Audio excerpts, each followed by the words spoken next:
evening. My name is Jada Bush, and the name of my composition is Tramonto, which is the Italian word for sunset.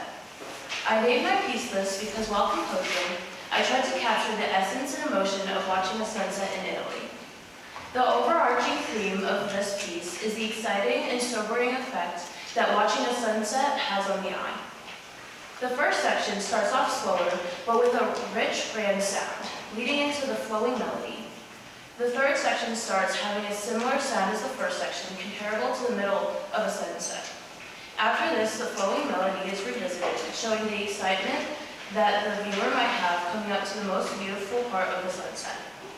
Lastly, section 1 is repeated as the sunset and the piece comes to the end. This piece was composed for 2 violins, a viola, and a cello, because the strings blend well, giving the piece a unified and resonant sound. Enjoy.